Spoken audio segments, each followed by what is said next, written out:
Ladies and gentlemen, welcome back to Untold Ireland, bringing you the greatest stories from the last couple of years in Irish social history. Today, we have the wonderful Michael Healy-Rae himself with us. So, we won't keep you too long, guys. Let us know how you feel about the interview down below in the comments, and let's crack on, let's get straight into it. Like and subscribe, yup the village. Thank you very much for joining us today, Michael. No problem. Would you just like to state your name and when and where you were born for the camera? Well, my name is Michael Healy-Rae and I was born in Cork in 1967, and my mother was Julie and my father was Jackie. Mm-hmm. And what was it like growing up in Kilgarvan then? Well, it was completely different to now, and young people like yourselves would find this that I had to believe, but there was 26 shops in this village. Mm-hmm. There was 6 pubs. 2 of them of our shops were proper hardware shops. 3 hardware shops really. We had a mill. Which was brilliant. We had butcher shops, and I emphasise butcher shops. We had a bicycle shop. We had a couple of garages. So it was a really thriving, bustling village. And I'll give you an example. On a Sunday morning after Mass, there was just one Mass. 2 Masses on Sunday, 9 o'clock and 11 o'clock. But after 11 o'clock Mass, the village would be absolutely full of people. And men might go for a little pint, the women would go around the village shopping, and you see it was a completely different type of shopping. Because they'd go to one shop for certain items, another shop for other items. And they were going around the village, you know. Mm-hmm. And like the memories that I have of those shops are very, very fond, because where I live back the road near the church, we had 2 shops across the road run by lovely people. We had we would call her Mrs. Lou Loyne, right? And she was an older woman when I was growing up, but a lovely lady. And then we had Tony the Kohler, and very imaginatively, his wife, we always call her Mrs. Tony. And to this day, I know she was O'Brien herself from Leather, but I wouldn't have ever known her first name because we always call her Mrs. Tony. Mm-hmm. But you see how the people used to manage. For example, that small shop, Tony was a postman also. Mrs. Loyne, they would have been dealing in cattle and all that sort of stuff. So everybody, like Mrs. Finnegan down the village here, her husband was a postman. You know, everybody was doing something else as well. Mm-hmm. So there was multiple small incomes going into that shop, but a shop was a part of their income. And of course, there was no big shops, there was no super values, mm-hmm. There was no Lidl's or the Germans hadn't come here taking the business away. And it was all local, which was great. Mm. And it created employment locally and everything. But imagine, 26 shops. Yeah. Would you say that's what put a stop to kind of all the small shops and everything then, kind of the Germans coming over with Lidl, Aldi? But sure, of course it did. And you must always remember when a big multinational says they're opening a shop and they're creating, we'll say, 30 jobs. Mm-hmm. They're not saying anything about the 30 or 40 or 50 jobs they're displacing because the smaller places are going. Yeah. I mean, I remember in one number of years, we lost 22 petrol stations in Kilgarvan. And one of the reasons we did was because a certain big conglomerate came in and they brought the price of diesel and petrol down to the ground. Mm-hmm. And if they did, when they closed the 22 petrol stations, what did they do? They had a monopoly then, and it was a completely different story. Yeah. So sometimes conglomerates aren't necessarily for the people's good, because you must remember, if the local people want their sons and daughters and nieces and nephews and grandchildren to work in a local shop, if you don't use it, you lose it. Same thing with the post office. And of course, I must admit, why am I saying this? I'm saying it because it's a fact, but I'm also saying it because of, with 34 years or whatever, myself and my family, we have a small shop. Mm-hmm. I bought it when I was very young, built it up, worked hard at it. The post office, we're here now in Rogers Bar in Kilgarvan. Next door to us was a great post office, Dennis P. and John C. O'Sullivan. I have massive regard for those 2 people. They were great characters. Everybody liked going to the post office. Mm. And then when they retired and died, the post office transferred to my shop, and now we have an excellent person there. He'll be celebrating 20 years at the job very, very soon, and that's Patrick Sweeney. And it's great to see local employment and to see local people, you know, that are there watching out for the people, and they're out for people's welfare because they're their customers and they're able to keep an eye on them and ask them how they're doing and all that stuff. And then they're part of the community then as well. Exactly. Yeah. Just going back to the village now again. Well, I'm assuming you went to school in the national school up there, did you? No, I went to the national school down here where the community centre is now. Oh yes. And then across the road from that, there was one time, imagine, when we would drive in here, well, the lorries that were today weren't there that time. But if you had the lorries of today, they wouldn't actually be able to go around that corner. It was called Alice's Corner. And because there was a school wall, which was way out front from where the footpath is now, it was right out on the edge of the road. The house went down then in an acute angle, and George Mabry's hardware shop was across the way. You had Kelleher's bar, Riley's bar below from that. You had Healy's, Mrs. Finnegan, I used to call her, that was her maiden name, but Nora Finnegan we used to call her. But they had a lovely shop there as well.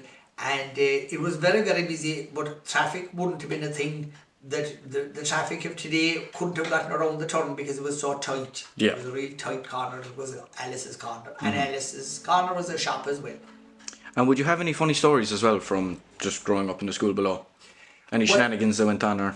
Well, you see, life in a village that time was completely different. And the reason it was completely different, we had a thing that time that we don't have today, and that was people.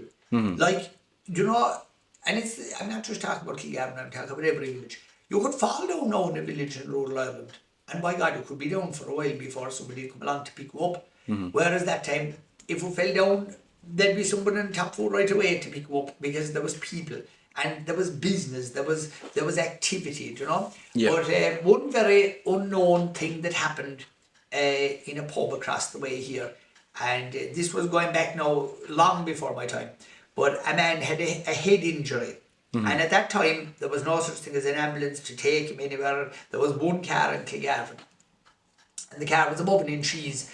It was belonging to a landlord in Incheese, a person who owned a lot of property, one of those type of people. And his car was sent for not to take the patient to the hospital, but to bring the surgeon from the hospital to Kilgarvan. And the man was laid out across the road from where we are talking now, in John Thomas's pub. He was laid out inside there, and an operation was performed on his head, right? And when the surgeon was finished his operation, at that time it was all horses. He said that the man was to be allowed to sleep and wake up naturally. So what the locals did was they got bedding, straw bedding and rushes and all that sort of thing. They put a sentry at both sides of the village, and to stop the noise of the horse's hooves of waking the man. And he woke after whatever length of time and made a perfect recovery. So we even performed brain surgery in Kilgarvan a long time ago. So we were a good time always. Yeah. We had a great Cheoils, for a small parish, there was 3 Cheoils held in this village. There was a South Kerry, a Kerry, and a Munster Fleadh. Now you might say, how would you cater for a Munster Cheoil in a village the size of Kilgarvan? It was no problem. And the reason it was no problem was every house became a B&B. Every house became a tea house. So how it worked was, if you had said to parents, what they did was they all moved into the one room with their children. So they might have had 2 bedrooms or 1 bedroom for hire. They used to make extra spuds and, you know, stew and all this sort of thing. Yeah. And everyone of them opened their kitchens and fed people. Charged a couple of pounds. My father had opened a singing lounge at that stage, my father and mother, Healy-Rae Singing Lounge. And like, there was great music over those years.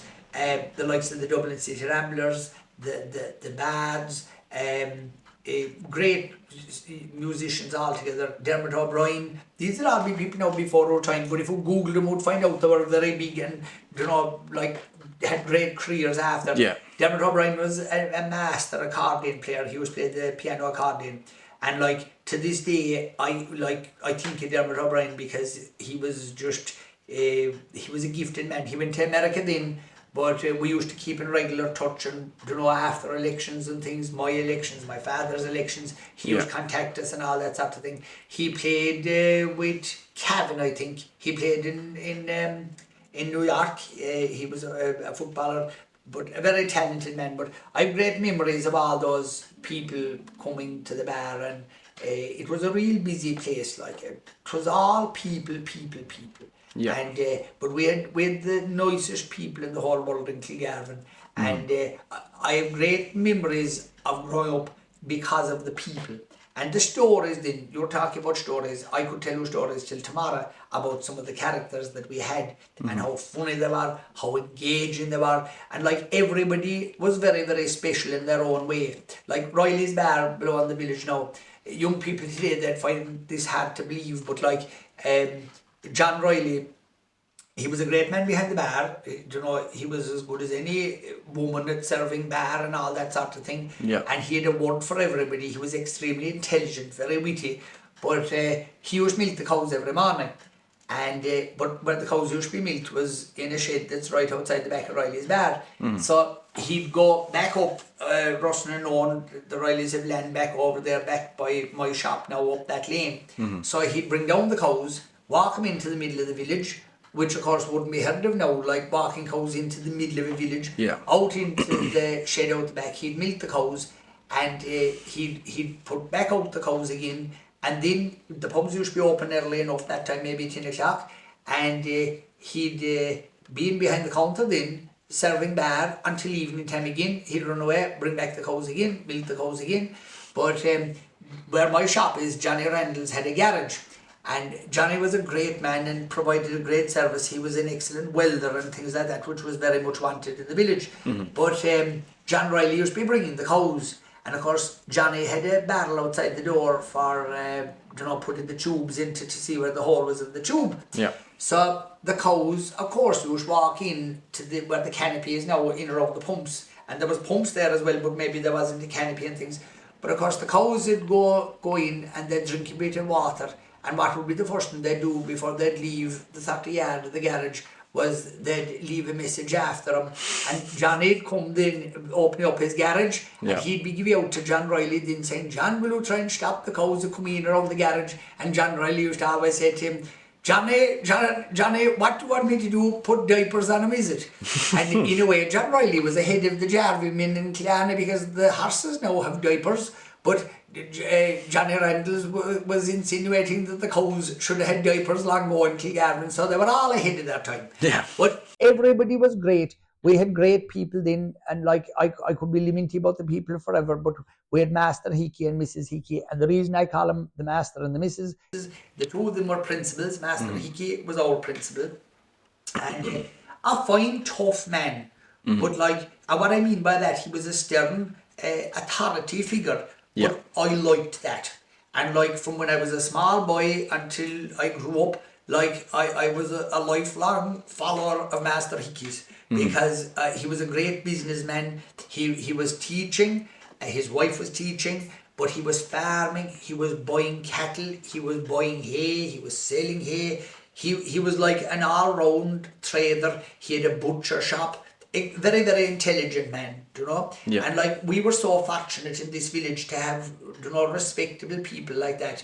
And they were a great help, and like, over the other end of the village then, we had Pat Dillon, a hardware merchant, a great man. He did great things for me when I was starting out, helping me by giving me a line of credit, which is great for a young person if we're trying to build and do things. Yeah. And he had the materials, I had the ideas, but I didn't have the money. And he was strong enough to carry me. And like, he knew he'd always get paid, but I always appreciated his trust, I suppose, is the way you would word it. Yeah. That he knew a young lad that would pay him, and he'd back you in, and I'd never forget people like that. I'd be very odd like that. When people had helped me, especially when I was young and started out, you'd never forget them, because they help you to get your legs under you, Yeah. You're dead right, yeah. Just mentioning your father there as well. Could you tell us the story behind your father becoming an independent and then you following in his footsteps then after? Well, my father started out, he was co-opted onto the council in 1972, I suppose, and he got elected in his own right in 1973, and he was elected as a Fianna Fáil councillor, and he worked very diligently, and he was popular because he was hardworking, and he was very busy. He was at Planter, he was farming, he was on the council, but I'd always be of the belief, if you want something done, don't ask somebody who's quiet, don't ask somebody who's doing nothing, because somebody who's doing nothing will do nothing for you either. But go to somebody that's very, very busy, and they'll fit you in, they'll help you, they'll assist you. So, because of the fact that my father was involved in so many different things, like I say, he was the chairman of Cheoils, he loved music, he had a band, and the story behind the band was, when he was young and started out, they didn't have money to go to dances, they didn't have money for petrol, and whatever few pence was being charged at the door, he wouldn't have the money to pay for it. So the easiest way then to go to a dance was become the band, and all of a sudden you could get in because you were the band, and you were paid for being there. And himself and people like Dermot Hickey and others, Whitey Gallivan, John Gallivan, his wife Eileen was my godmother, and they were great people and lifelong friends of my mother and father, and they had a band anyway, and they did great. They used to be playing in places like the Lake House and back in Sneem and Blackwater and the Blackwater Tavern above with Teddy and Mary O'Neill, and the O'Neills were I just want to mention them as well. My father used to always tell me about, like, it's Teddy and Mary are there now, but like going back in the the 30s, the 40s, the 50s, when people had nothing. My father said that only for the O'Neills, the people in Blackwater would have been in an awful way, because they had a grocery store and they had ration and pulp and all that and flour, and then only for the Neils that time the people in Blackwater would have really, really struggled, again because they were able to give a bit of credit to people. They always got paid, but you see, people needed things that time, but they didn't have the money to pay for it. And if you didn't have the local shop that could help you, well, you'd really, really be in a bad way. My grandmother cut turf barefoot, and the turf was their supply of income, if you know what I mean, because my grandfather got disabled. My father left school when he was 8, and his job was, the farm above in Ray is 3 miles out of the village. My father's job was bringing a horse and a rail of turf to the village to sell it, and he'd be given his bit of messages then to go over to Mrs. Quill, who'd be John Quill's mother, and I'm so delighted. John Quill, he won't mind me telling his age. John is 98, I think now, and he will be around to get the letter and the cheque from the president. I'm 100% sure of it. We're going to light bonfires in the village the night that John Quill will be 100, because it'll be a great night for the parish. And but his family were so good to people as well, and they gave credit to people. And again, when people had nothing, but so my father would sell a bit of turf, and he'd go away and he'd buy the flour and things like that for my grandmother. But my grandmother worked very, very hard. She had 2 hands in her; they were bigger than any man. The 2 hands, if she opened out her hands, her 2 hands were bigger than any man in the parish. She was as strong as any man, and she'd work as good as any man ever did. She was reared in herself from Comullaha, and my grandfather was married twice, so there was 2 families. There was 6 and 6, and my father was the second. Sorry, my father was the eldest of the second 6, if you know what I mean. And but there was always a great relationship between the first family and the second family, and there was like, obviously immigration was a big thing that time, and in the early 50s and all that, people had to immigrate. So a lot from the 2 families had to immigrate, and my father and my uncle Dan would have been the 2 that would have stayed here out of the second 6. And but they were always very, very friendly. There was never any nonsense of rivalry between the 2 families or anything. And they always got on good, and they highly respected each other. And then my Aunt Annie, Kathy, my Uncle Mick and Dinny, they all went to New Jersey. and they made lives for themselves in New Jersey, and they had lovely families there and rare great people and all that, you know. And they used to always come home to see my grandmother until she passed away, and she lived over in St. Garvan's Terrace for a finish. She was Livia Bowman-Ray, obviously, but when she got older then she came to the village with my Uncle Dan.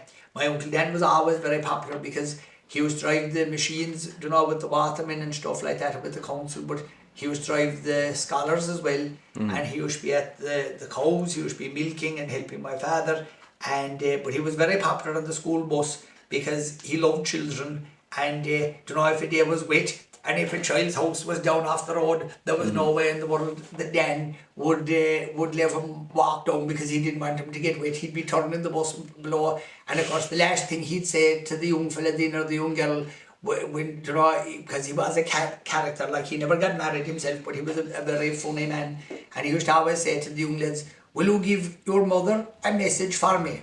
And of course the young lad would say, I will, whatever. Will you tell her that I want her to marry me?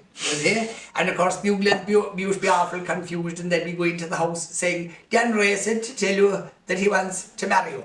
And Dan was really a funny man, and he was great old sport, and everybody liked Dan Ray. You know, he was a very popular man. He was like heavy an old pint and things, and you know, he was a character, a great man around the village. Yeah. Your father, Jackie, then as well. What actually pushed you into politics? Well, what happened was there was a man died, a Doherty man below could be out the Barraduff direction, and he died, and there was no one of his family that was looking to go forward, and the Dohertys asked my father would he run, and in other words be co-opted in his place. So we were always very thankful and very grateful to the Dohertys, and they were a very nice family, and they were kind enough, what we'll call, to give my father the start. So to this day, the Healy-Raes would owe the Dohertys, because they started us. And then the thing you asked me about, the thing of going independent, in 1997 my father went before a convention, and he was hoping that he might get the ticket because he had been a director of elections for years and years. I travelled the country with him. We were in Galway and Limerick and Donegal and Dublin and all these places fighting by-elections. A by-election that time, I used to be delighted when I'd hear a TD was dead, because it meant that I got 3 weeks off school. And off in the car, Maris Gallivan, Pat Scairn, my father and myself, and we'd go away fighting the by-election. I was young, I'd be putting up posters and doing all that sort of donkey work. And but I loved it, and it was great. You got to meet new people, and sometimes we won, sometimes we lost. But my father had served Fianna Fáil very well, and he wanted an opportunity to be on the ticket in 1997. So he didn't get the nod. He wanted to be added, and they wouldn't add him.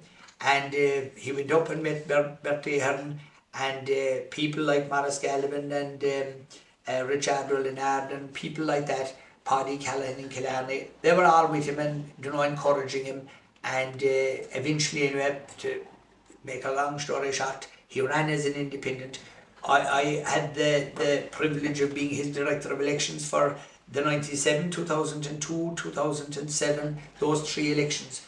And it was very easy to be a director of elections for my father's campaign because of people. The people that canvassed, the people that put up posters, the people that stood to him. And he was a great candidate because he was jolly, he was nice, and and a tough taskmaster. He'd have been of the breed of the Master Hickeys that was what I'd call a tough man, but a fair man, and an honest man. And my father's word was his bond. If he shook hands with you, that would be it, you know. And if he told you he was going to do something, or if he did a deal with you, and he felt left down at the time by Fianna Fáil, that after giving a lifetime of service, all he wanted to do was a crack at running for the Dáil, and they wouldn't give it him. So what he said was, look, when he left Bertie Ahern in Dublin, Bertie said he was looking to be added, and Bertie said, I'll get back to you. And the next time he heard from Bertie Ahern was after he got elected, and they needed his support to back a government, to form a government, and Bertie wasn't long ringing him then. And So my father backed him then on his terms. And his terms were very simple, very straightforward. He wanted Kerry to be recognised. We had infrastructural projects, we had infrastructure money we needed, whether it was for GA clubs, whether it was for roads, whether it was for hospitals. And I will remind people, the new hospital inside Kilgarvan, and I've had foolish people saying foolish things about the hospital. That hospital would have not been there only for Michael Healy-Rae, and that is a fact. And like I say, I hear pretenders now and then, and young lads that might have started out in politics with a wet week, and they're saying they had done this and done that. I'll be honest with you, they knew nothing about it, all what they were reading in the papers and what my father was telling him he was doing, and then they were trying to claim credit for his work. That's one thing we don't do. If we do something, or if we're half involved in something, or if we're not involved in something, we don't claim credit for something we don't do, or something we're not involved in. But you get plenty of other people, you know, trying to say this or that. And then that was 97. I ran for the council in 99. The dual mandate, which you know was where a TD could be a councillor, that was abolished. Then my brother Danny was co-opted onto the council, and he got involved. And then after that, my nephew Johnny was co-opted in 2011 when I won a seat in the Dáil. And when Danny got elected to the Dáil in 2016, Mara was co-opted onto his seat. And then my son Jackie ran for the council in the Castle Island area, Castle Island, Corkogina, and in 2020. And I was delighted that he proved a point and got elected in his own right. And subsequently, Johnny and Mara, every time they ran, they did extremely well. And they did a very important thing. Every time the young Healy-Raes have ran, they've always beaten the most important person in the world. They've beaten themselves. So when they ran, they got a good vote. When they ran again, they beat themselves. And that's a good thing. Because if we're trying to improve all the time, that's very, very important. Because if we're not improving, it's not good enough to stand still. Because if we stand still, you could start slipping backwards. So, and like, no one of us is going to be there forever. No one of us has a dominance on anything. We've had great people in politics over the years. There was the Lairas in Killarney, the Dunahus in Carasaveen. You know, we've had great, the Conor Scott-Deans in Kilmare, and the Cronins in Killarney, the Grady's, people, the O'Callaghan's in College Street. Great people, great families steeped in politics. Some of them are still there, which I'm delighted for. You know, their children or their grandchildren of the what we call the original people, and more of them then you slip out of politics, and that happens too. Because look, life, sure, if we take it, life is 0 to 100 at the maximum, and nobody has a monopoly on life or on politics. So we're really all there for a while. You get your go on the merry-go-round, and you're trying to improve the lot of people, and that's what my father always wanted to do. And right now at the moment, we'll call it in the Healy-Rae group, we actually have 5 councillors. We have 3 Healy-Raes, and we have Sam Locke and Liam Speedy Nolan, and they're operating like an umbrella group. And then we have the 2 of us, myself and Danny, in the Dáil, and we're very, very grateful for that. And we have a wide and large circle of friends then that help us and support us, and that canvass for us. And if you ever want to judge a politician, don't look too long at the politician at all. Look who's with him. Look who came with him in the car. Look who's canvassing for him. Look who's supporting. Look who's talking in their favour, who's attending meetings that they can go to and saying, I'm here for the Healy-Raes. And if we've good people with you, well, then you're doing good. It's kind of the thing of show me the 5 people you spend the most time with, and they'll show you the sum of you then. That kind of thing. That's a good way to put it. No, Yeah. That is a good way to put it. Speaking on the village, the way it was growing up in it, how it was so different with the loads of shops and the great sense of community and everything. Do you believe that shaped you as a person? And you would say the loss of that, you know, it's why young people are the way they are these days. Well, that's a smart question, and I'll tell you why. I was lucky that I had people like Master Hickey teaching me, and others, Mr. O'Brien, John David O'Brien, people I liked, and people who were good. But I had a desperate problem going to school. I couldn't read or write, and I was literally getting ready to go to Khmer school, and I couldn't write my name. My father's name was always up over the bar in some shape or form, and I could never read it. All it was, and you see, people think about, we know what it was now, and the word was dyslexic. But Yeah. like that time, there was no such thing. It was just a case of he can't read, he can't write. And it wasn't that my teachers weren't good enough. It was, I just wasn't good enough. There was no such thing as special needs assistants. They were busy. They had what we call good students in my class. People like Nolly Cooper, Kevin Riley, all these people that were, they were going places from an education point of view. And they needed to get on with him. They didn't have the time to be sitting down with a young lad that just had learning difficulties. Yeah. But I was fortunate enough that my mother took me to a nun in Killarney, Sister Regina. And Sister Regina taught me just in time that I could go to secondary school, because I couldn't have gone to secondary school if I wasn't able to read or write. It would have been, to be honest, it would have been a waste of time. But I'll tell you what I did have. So we'll call it that I was lacking very much in educational skills. But where I was miles ahead of everybody was that at 3 o'clock, when the school used to be finished, I used to come out the door and I used to run down to the bar. And the reason I used to run down to the bar was, that was my time to stand behind the counter. And like, bars were busy that time. And like, we had over 40 people working in the forestry services in Kilgarvan. We had not maybe the same, maybe about 30 people working in the council. Yeah. And now there's one thing about the forestry workers and the council workers. They were the grandest people that you could meet in the Western world. And they were fine men. They might have been farming at home as well. Small farms, maybe, or no farm. And they were out working. And I always remember one thing about a forestry worker. When we were working in the forestry, an hour after it stopping raining, you were still getting wet because of the drops from the trees. At the time, and this would be totally alien now to young people like you, but at the time, the forestry department, and it was much annoyance to me, because even though I was young, I used to hate the idea of it. There was no such thing as sodding that time with track machines, because that wasn't how it was done. You had a hay knife and a drag pike, and you literally cut the bog and you dug out a sod and you dragged it out and you put it on the ground. And that's where the tree was planted. But the bosses used to come around every so often and they'd stick a peg in the ground. And they'd put out a line and they'd measure how many sods were inside of it.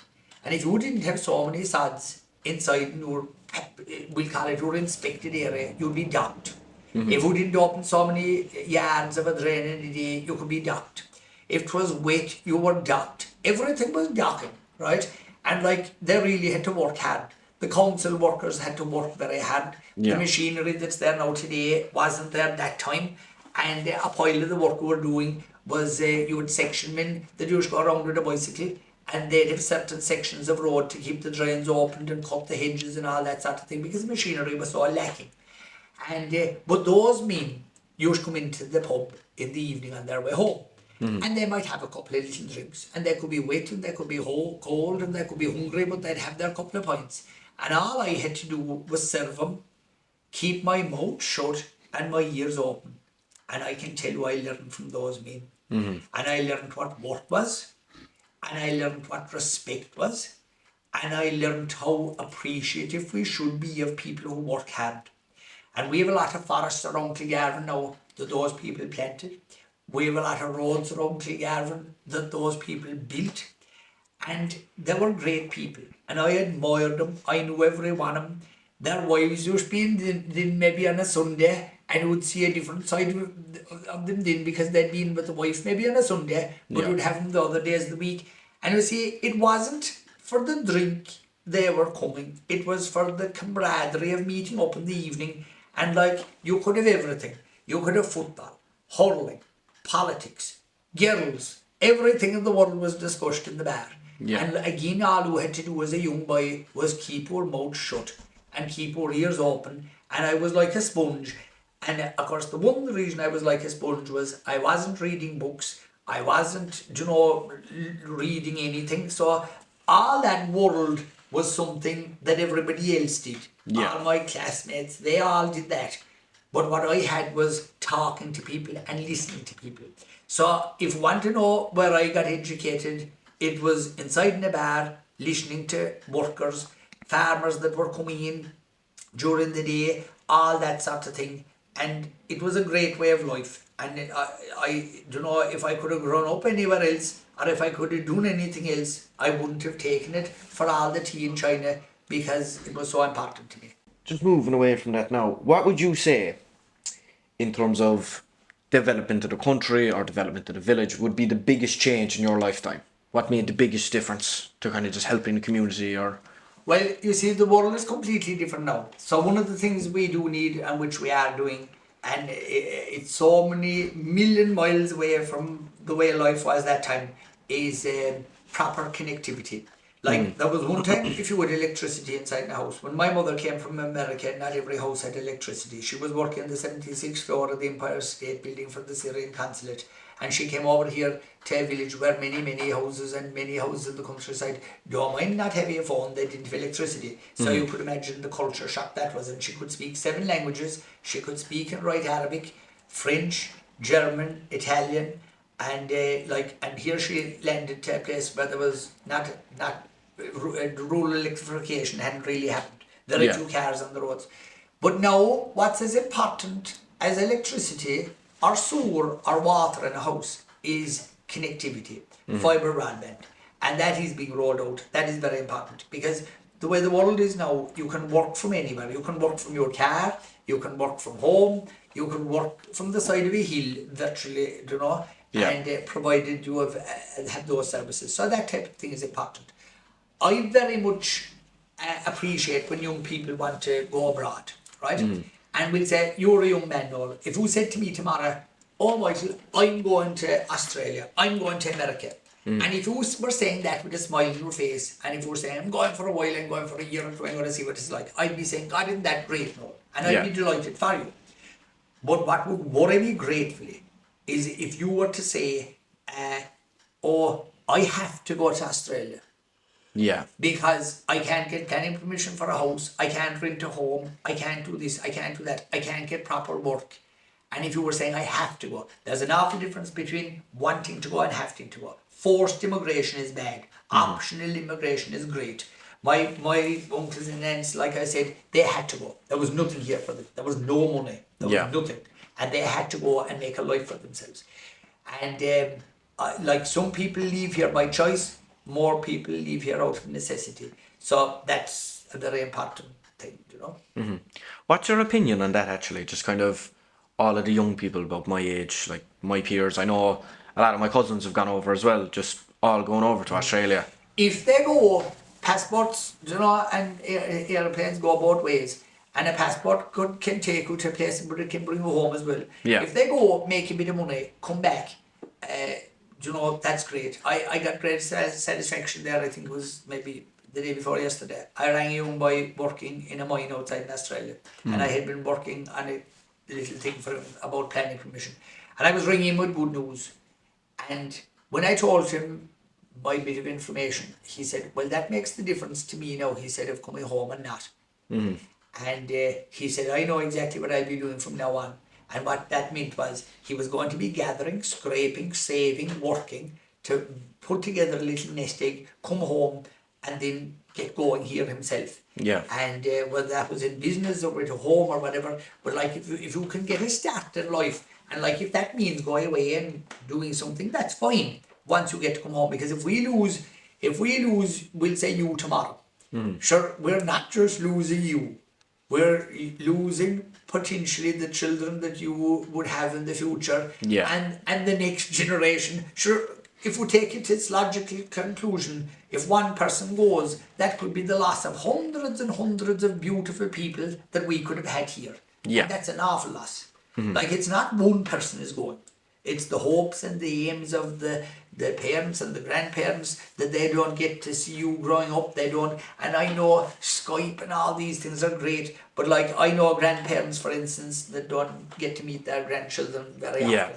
And because it's on Skype and it's home for the holidays maybe. And sure, if we're in Australia, in fairness, you can't be coming every year. Like, it's not England or it's not America. It's expensive, it's time consuming, and it's difficult. And if you build up a life somewhere else, you sort of, in a way, I know home is always home, but you slip away a little bit. And but it's very hard on the grandparents then that might love to have their grandchildren around. Yeah. And like, sure, every day you meet grandchildren, sure, that there's something different about them every day. Do you know? And they're getting that bit bigger, they have more words, they have more this, they're more funny, they're more jolly, and they're sort of more inquisitive. And sure, if there's, you know, thousands and thousands of miles in the difference of the people, sure, it's horrible, like, you know. Yeah. And like, Skype is not reality.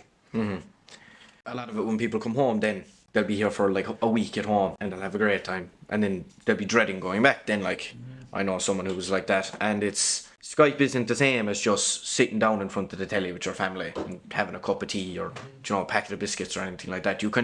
I'd say you'd lose that real connection bit, especially for the grandparents as well, when they can't just watch the children grow up. Just these last two questions here now, Michael. Is there any aspect of Ireland from when you were younger that you'd like to preserve for the younger generation? The sense of community, yeah. the sense of people coming together. We have a vintage club here in Kilgarvan, and you know, you might say, what's the significance of that? It's very significant because it brings people together. Yeah. We do tractor runs for different charities to remember people by, and it's lovely to remember people. And we're very fortunate to the organisers of that club, as we are, of course, with obviously the GA and the other organisations. But anytime you can have a meeting and bring people together and organise an event, isn't that great? We have a show committee here in Kilgarvan, and Helen O'Sullivan has been the chairperson of that for years and years. And her and her committee, I couldn't explain how important it is, because it makes Kilgarvan the focus of attention for a day in the year of Kerry. Yeah. And everybody around Kerry that has any interest in agriculture or in machinery or in animals or in, you know, displays and having a bit of fun and having a bit of crack, they'll head for Kilgarvan. And so those sort of things are really big and very important. We're very fortunate in simple things then again that mean a lot. Mitchell's Motor Museum is in Kilgarvan, right? And you might say, what's the significance of that? Well, you'd be surprised the amount of people that I meet around the country that actually, they come on holidays to Kerry. But one of the reasons they'd be coming is they'd be vintage enthusiasts. And they want to come to Mitchell's to give a bit of time. So they might stay in Kenmare, they might stay in Kilgarvan, they might stay in Killarney, and they'll come and go to the museum looking at, and like John and Joan, they're like vintage historians of cars, and their knowledge is encyclopedic, like, and John has written a lovely book from his earlier days and everything, and I know he's penning a second book at the moment, and I'm looking forward very much to read it, because they're a great family, and like, they've done a lot for the village as well in that regard. So everything that we have like that we should hold. But I suppose what I'd like to see happen in villages, and it's not just Kilgarvan, but it's everywhere else, I'd like to see them being strengthened. And what I mean by that is that there isn't a town or a village or a city that has an awful amount of dereliction in it. Empty spaces, empty houses, empty up above. You know, you might have something downstairs and nothing up above. Yeah. And like, building in the new is great, and seeing new houses being built, you know, on the countryside is great to keep the lights on in rural Ireland. We want that. But I also want to see us using existing places and putting them back into use. We're very fortunate in that over the last number of years, you know, new people have bought or acquired properties and things like that, and are doing them up or have done them up. And I'd love to see every bit of space in a village being utilised, because that would be great, because it would be strengthening up the village by putting people into it, and just trying to keep things going. Kilgarvan is very fortunate now with the Macroom-Ballybona bypass, because it gives us quicker connectivity with Cork Airport and with Cork City and with places like Macroom and obviously Ballybona. Why? Because of jobs. You could be working in any one of those places now and living in Kilgarvan, and that wouldn't be ridiculous. You know? And travelling that road every day, you might think it's a long journey, but it's not, because the time it saves you off the old road. Exactly. To Cork, like, yeah. So infrastructural improvements like that are very important as well. You know, We have Rooty Valley Pig Co-op in Kilgarvan, which was always a great source of employment. Every one of us, including myself, have worked there under people like Christy Hussey was the manager there for years and years. I know it has changed hands recently, and I want to wish the new people every good luck in the world. I hope they'll be there for another 40 or 50 years, you know, because it's a great thing. So the new owners of Rooty Pig Co-op, and we're very glad and happy that they're there. I want to wish them every good luck, and I hope they'll be there for another 40 or 50 years, like the last owners, which was a cooperative movement started by great people like John O'Sullivan and Michael Murphy and people like Dermot Coffey. We had great visionary people who did great things like that co-op. So I'd like to see that continuing for the years ahead as well. Mm-hmm. And just finishing up here now as well, is there any words of wisdom you give to the younger generation coming up from your own experience? I would. Don't ever get too excited about everything or anything. But always remember that time is a very finite resource. Mm-hmm. You are going to run out of time before you run out of money. So how you use your time is vitally important. Mm-hmm. Staring into a telephone for endless amounts of hours, looking at things that make no difference in the world to you or to your family or anyone around you is a waste of time. I'm not trying to say that I'm anti-technology or anything like that. Mm-hmm. But you could use your phone for proper purposes, like educational purposes. There's an element of negativity coming into social media, right? This affects younger people now, and people that might be prone to being bullied or that would be upset about, you know, if they had, you know, if their teeth weren't straight or if they're, you know, if they didn't conform to whatever perfect is. Do you know what I mean? Yeah. There's no one of us perfect. There's no child going to have everything right. And like, don't ever take any notice of that type of nonsense that goes on in social media. There are social media bullies out there.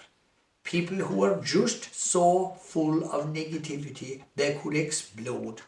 And like, I don't mind debate. I don't mind people that come out and say, oh, such a politician said such a thing and they're wrong. Sure, of course, that's great. Let somebody have a differing opinion. No one of us is right about everything all the time. I know I'm wrong a pile of the time. I know I make piles of mistakes. But my goodness, there are people on social media, and if we were to listen to them, they swear to God they're God Almighty. Because they think everybody's wrong. And everyone around them, you know, like every person in authority is wrong. Every person in politics is wrong. And they have all the answers and they are perfect. Well, that person does not exist. So what I'd say to people is live your own life. Don't ever be afraid of work. And I'm not talking about that a person has to be rolling up their sleeves and, you know, breaking sweat, breaking their back. I'm not saying that. But manual work is actually good. If it does come your way, don't ever back from it, right? But you can work in so many different ways. You can work your mind. You can use your time productively. And when I say about not wasting time, I'm not saying that from when you get up in the morning till when you go to bed at night that you have to be working or producing for being productive. I'm not necessarily saying that either.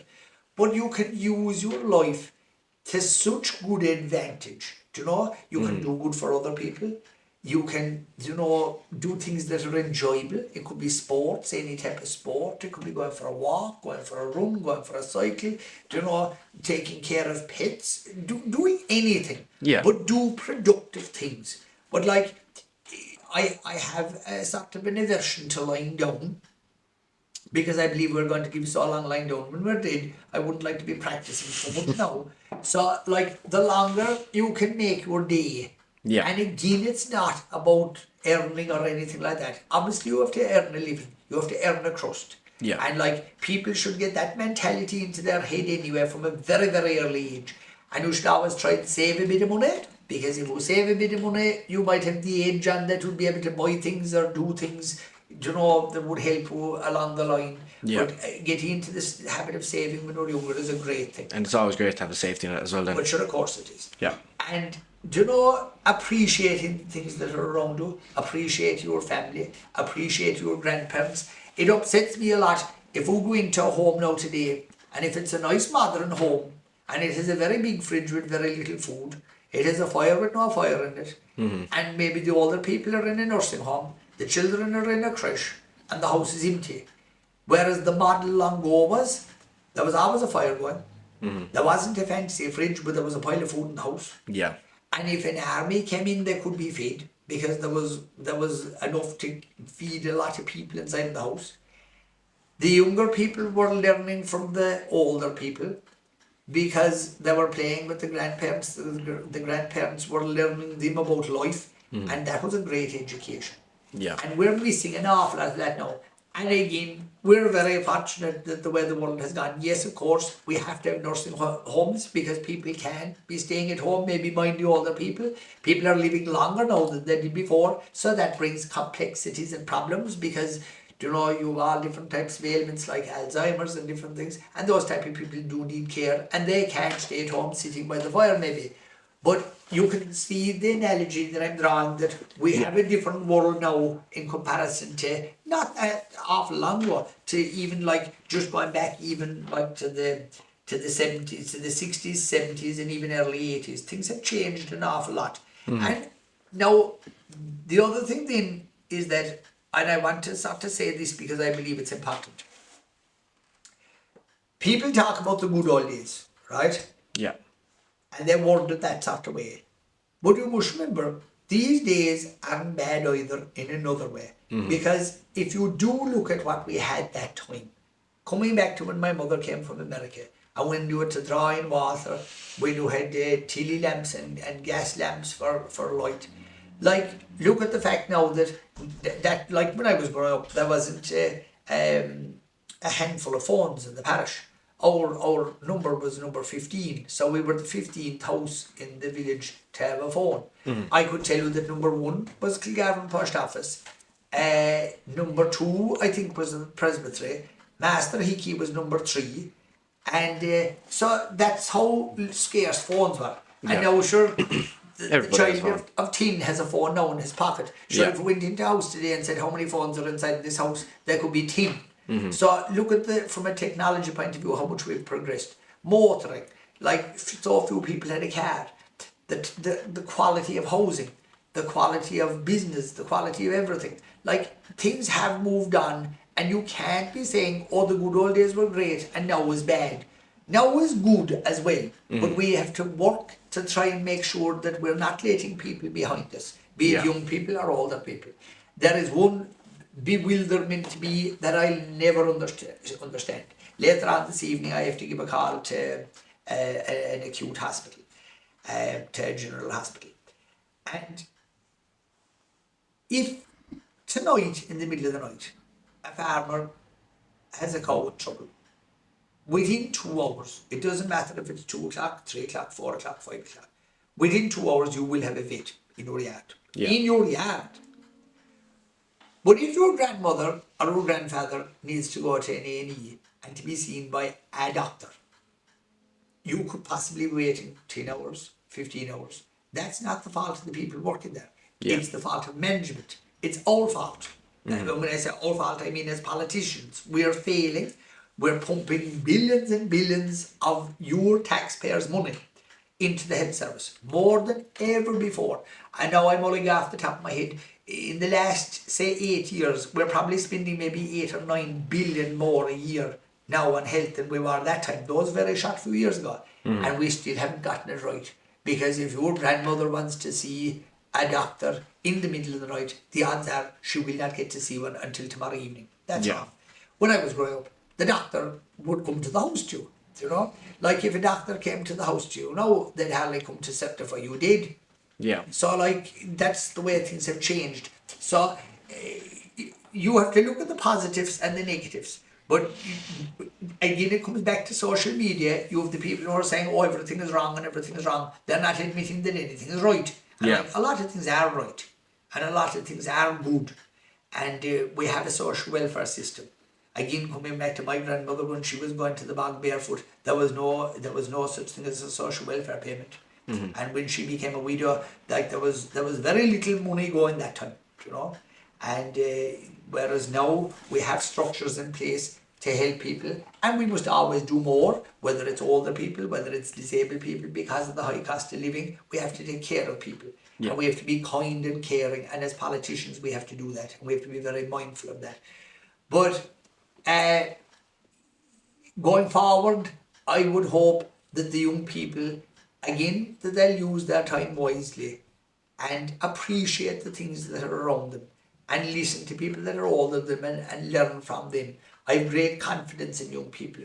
We have a very intelligent generation of young people growing up, and I love to be outside of school, and whether it is the small children or whether it is the teenagers, and to see them all coming out the gate, and I'd be thinking to myself, isn't it great to see those young people, and they're the future, they're the people that'll be there when the likes of me won't be there, and they'll be running the country, they'll be providing the service, they'll be running the show. And when you look at young people, you don't know how brilliant that person is actually going to be. And I love to see people grow up and to see them getting on and doing well. Yeah. So just to summarise what you said there, essentially it's take care of your family, work very hard, but also remember your history and don't forget to take time to smell the roses along the way. Like, I suppose that's the way to look at it. Yeah. In my office, which is now, I'm after getting a better office recently, but and you might say I'm odd, but sure, maybe I am odd in a way. Like when I left one office, one very important item I had to carry with me was a sod of turf. yeah. And you might say, like, what is this? Is that being smart or is it being foolish or what? It's not. There's a very big significance behind carrying the sod of turf. Mm-hmm. Because when I look at the sod of turf, again, my grandparents, my father, they wouldn't have been able to manage all it for turf. Yeah. And like, it really meant the difference between having food and not having food, and being able to survive and live. Mm-hmm. So if you remember things like that, you don't know where you're going. Yeah. If you don't know where you came from, don't ever deny where you came from. It's like the fact of that I needn't tell people about the fact that I couldn't read or write, because maybe other people mightn't like to admit that or something. Mm-hmm. I have no bother in the world with it, because it was part of who I was. It was part of, and like, does it come against me to this day? Not really, but sometimes especially if I get excited and if I'm writing something, I can get a bit muddled up, Yeah. But let me put it through this way, I can get by and nobody will make a fool out of me either because of it. But things like that, you could try and be afraid of what you are or what you're not. Yeah. And like, no one of us is perfect. And one thing that I would say about people who might have children with different varying degrees of learning problems and stuff like that, when I go to schools, I'd always be watching out for the person that might have a special needs assistant or something like that, and I'd always try and talk to them. Yeah. And not making little of anyone else. What I always find is they're actually brilliant people. And the reason they're brilliant is because where they're lacking one way, they make up for it in another way. Yeah. And they can look at things completely outside the box. And it's just the mind working in a different way. And sure, the other thing I'd say to you is, if we were all the same, and if we were all, in intellectual capacity, if we were all the exact same, sure, to be no good whatsoever. Yeah. And just the last thing I'd say to you about the people that we had in the village here long ago, like, I actually believe that we had people in this parish and they would have been bordering on geniuses. And the reason why was because they grew up in hard times. They did great things. They succeeded in great ways, Mm-hmm. And I'll give you one example. That woman that I told you about, Mrs. Lyne back the road, Mrs. Lou Lyne, she had a son, Robert. And Robert went up to Innis, and Robert became a massive, massive businessman altogether. I remember one time he was hiring out cars, and I knew he was hiring cars. And I said to him, I was talking to him on the phone, and I said, Robert, have you many cars now? And cool as a cucumber, I have 2,700 cars now, he said. And and he was a local man from Kilgarvan, and that was only a small part of his business, because he had hotels. He had hotels as far away as Geneva. Mm-hmm. And, he was at every type of business, and he was a local man from Kilgarvan. So we've had great people that have done great things, and from Kenmare and all the surrounding areas, and that were great employers. And again, those people came from very, very humble beginnings. And we had great characters like Paddy and Timmy Buckley here in Kilgarvan. The people, not of your age group now, but we'll say the generation before, they would have remembered all those characters. And they were part of what made this community tick. And I know that the young people that are here now, they'll make it tick into the future as well. Yeah. Thank you very much for joining us, Michael. No bother. I'd say we'll leave it there.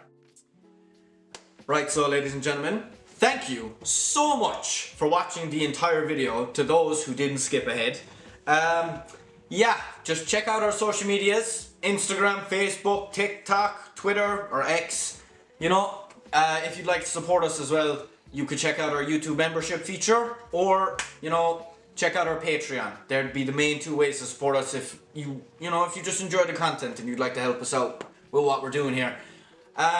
If you enjoyed that interview, we have so many more interviews of other people in the village or inside in Kenmare, and they all have great stories to tell. I think that's the beauty of what we do, really, because in essence we're trying to capture people's lives is what we're doing here. And you know, everyone always has something interesting to say. So if you like what we're doing, just check out our other content. You know, they're long, you can just throw them on, watch them, all that kind of thing. Yeah, let us know how you feel about the interview with Michael Healy-Rae down below in the comments. I want to say thank you once again to him for joining us, because we had a great time. So all his stuff, you probably know who he is already, to be fair, but you know, all his stuff will be in the description as well. And I'd just like to say once again, thank you to Mary for letting us film in the wonderful O'Sullivan's Bar in Kilgarvan, also known as Rogers. You know, the greatest pub ever. You know, just savage. You should definitely come here, spend all your money on drink. That's the job. That's what you should do. You can tell he gets 3 points. Shh, don't tell them that. Right, anyways lads, I'd just like to say thank you very much. We'll see you in the next one. I can tell you for certain that it will be very interesting, and you should definitely come back and watch us. Make sure to like and subscribe, guys. And yeah, thank you very much.